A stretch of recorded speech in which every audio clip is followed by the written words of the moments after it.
back to Jerusalem, John. I want to use this opportunity to express once again my personal appreciation and the appreciation of the people of Israel for your unremitting personal efforts to advance peace between us and the Palestinians. I know that you're committed to peace. I know that I'm committed to peace. But unfortunately, given the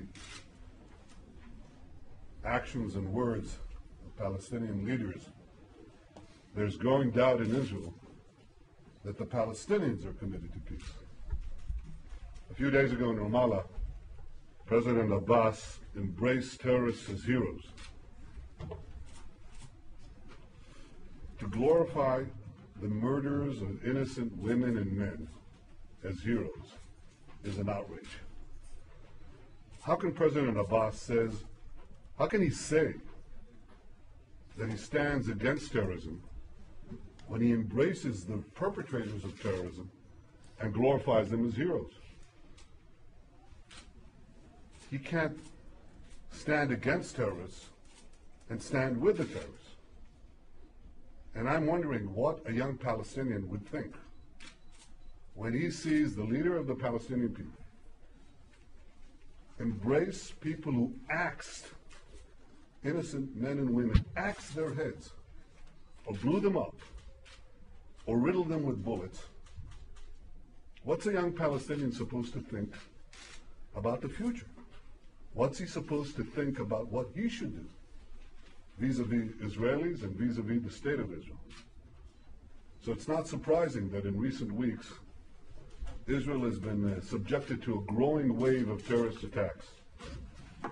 President Abbas didn't see fit to condemn these attacks, even after we learned that at least in one case, I stress at least in one case, those who served and are serving in the Palestinian security forces took part in them. In the 6 months since the start of peace negotiations, the Palestinian Authority continues its unabated incitement against the state of Israel. This Palestinian government incitement is rampant. You see it in the state-controlled media, the government-controlled media, in the schools, in textbooks, in kindergartens. You see it in every part of Palestinian society. So instead of preparing Palestinians for peace, Palestinian leaders are teaching them to hate Israel. This is not the way to achieve peace. President Abbas must lead his people away from terror and incitement towards reconciliation and peace. John, the people of Israel and I are prepared to make such an historic peace. But we must have a Palestinian partner who's equally prepared to make this peace. Peace means ending incitement. It means fighting terrorism and condemning terrorism. It means recognizing Israel as the nation state of the Jewish people. It means meeting Israel's security needs. And it means being prepared to truly end the conflict once and for all. If we're to succeed in our joint effort, President Abbas must reject terror and embrace peace. I hope he doesn't miss again the opportunity to give Israelis and Palestinians a better future. Mr. Secretary John, I look forward to continuing our discussions. I hope that together we can forge a way to a genuine and lasting peace, a secure peace, because the only peace that will endure in the Middle East, as it really is a peace that Israel can defend. I'm determined, above all else, to defend my people and my state, and I will never compromise on the security of Israel and its citizens and on the vital interests that protect our future. I think you know, John, more than most, how important it is to ensure the security of Israel. And I hope that despite the shifting sands in the Middle East, together we can build a rock-solid foundation for security and for a secure peace. That's the job we're going to do in the coming days and weeks. Welcome. Thank you, sir. Thank you, David. Thank you. Well, thank you. Thank you very much, Mr. Prime Minister, my friend Bibi. And let me begin by saying to all the people of Israel that our thoughts, my thoughts, are with the Sharon family as they sit in vigil with the former Prime Minister of Israel, Arik Sharon. We remember his contributions, sacrifices he made to ensure the survival and the well-being of Israel.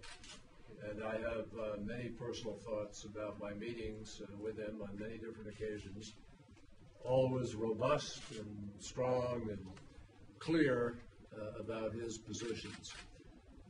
And so we all join, all Americans are thinking of Israel and their leader, former leader, and of the vigil that is taking place now on a very personal level with his family. It is always a great pleasure for me to be back in Jerusalem. When I arrived at the hotel and I looked out, the sun was shining brightly on the walls of the great old city.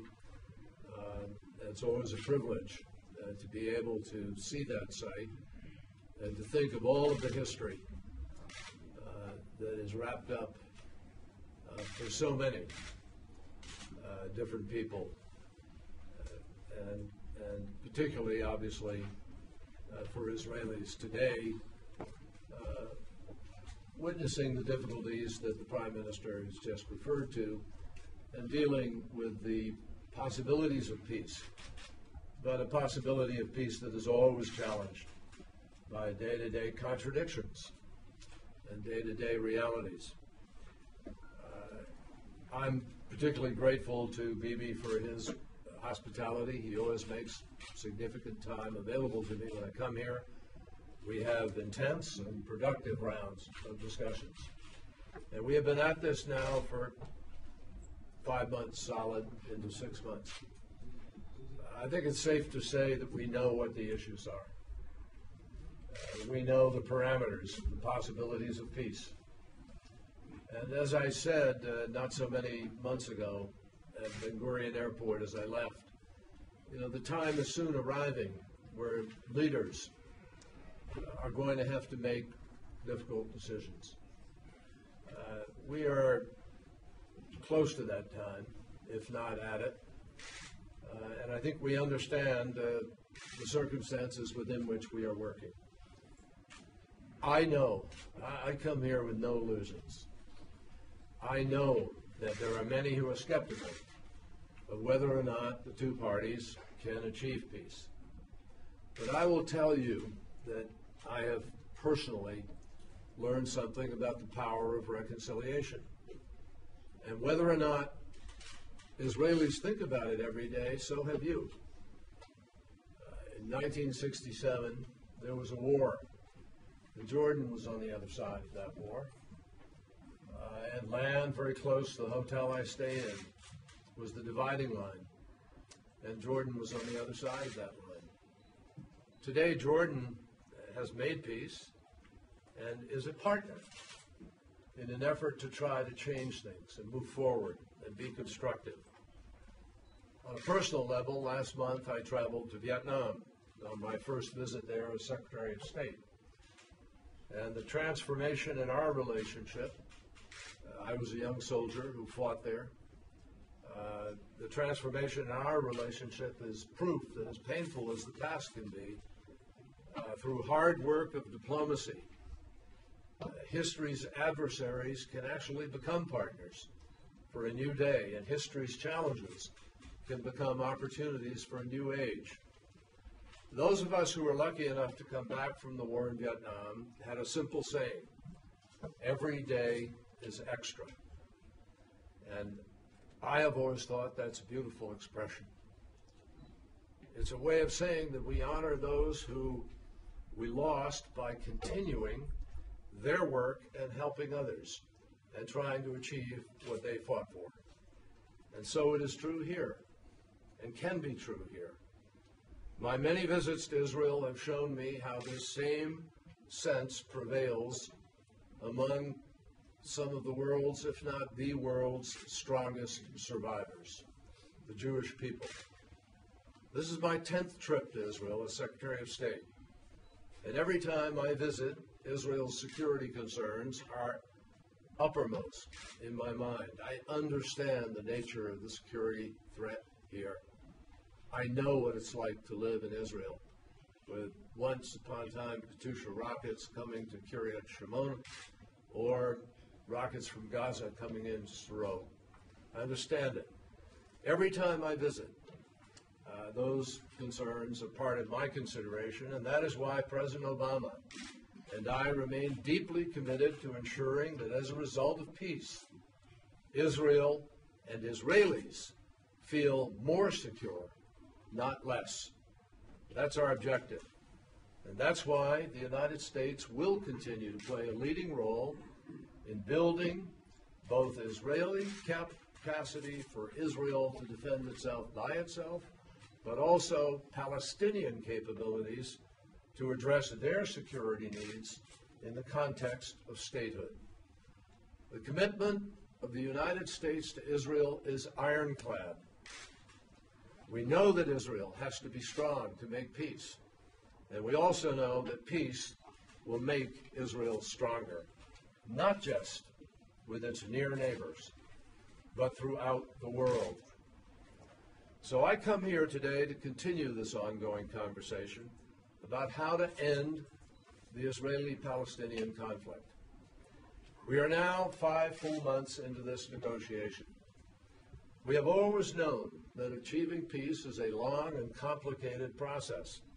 It's a tough road, but this is not mission impossible.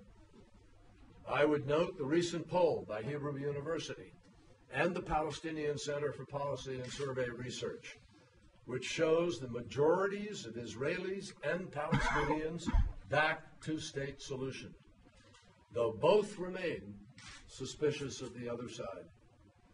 Despite the fact that we are discussing really difficult, complicated issues, I am encouraged that the parties remain engaged and substantive discussions are taking place on the core issues. The United States has remained in close contact with both sides, and we are committed to working with both parties to reach a permanent status agreement that will end conflict and all claims. I particularly want to thank Prime Minister Netanyahu's very difficult decision. Believe me, I know how difficult the decision was, and I know that in some quarters here, that decision is not accepted. Not only not easily, but not at all. Nevertheless, the Prime Minister stuck by his guns, and I commend him for his courage and his willingness to follow through with something that we believe can keep us on track and help us bring a peace to Israel and to the Palestinians.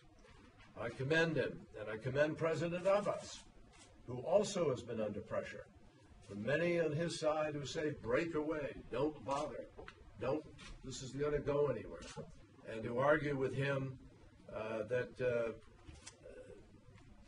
he is on a illusory path.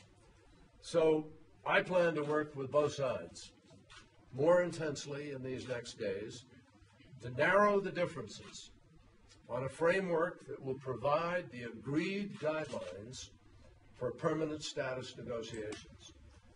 This will take time and it will take compromise from both sides, but an agreed framework would be a significant breakthrough. It would address all of the core issues. It would create the fixed, defined parameters by which the parties would then know where they are going and what the end result can be. It would address all of the core issues that we have been addressing since day one, including borders, security, refugees, Jerusalem, mutual recognition, and the end of conflict and of all claims. Now, I want to emphasize that the discussion of an agreed framework has emerged from the ideas that both parties have put on the table. My role is not to impose American ideas on either side, but to facilitate the parties' own efforts. An agreed framework would clarify and bridge the gaps between the parties so that they can move towards a final peace treaty that would resolve all of those core issues. President Obama and I are deeply committed to this process. President Obama came here in March, and at that time, he committed the United States, and me particularly, to this effort, with an understanding that the possibilities that provided by peace are dramatic, and they are worth struggling for. 2 states, for 2 peoples, living side by side in peace and stability and security. Peace is possible today, I believe, because the leaders, Prime Minister Netanyahu and President Abbas, have both each taken significant steps for peace, notwithstanding the difficulties that the Prime Minister has cited, and they are real. But still, we are on this track, and I believe that they are both willing to take more. In the weeks and months ahead, both sides are going to need to make tough choices to ensure that peace is not just a possibility, but it's a reality for Israelis and Palestinians now and for future generations. So that's what lies ahead of us. It is hard work, but with a determined effort, I'm convinced that we can get there. I'm happy to wish all the folks here a happy new year, at least by our calendar. I'm working on 3 calendars now, so I get to do 3 times a happy new year during the year. But I wish you from us on our calendar a very happy new year, and may we be successful in these efforts. Thank you.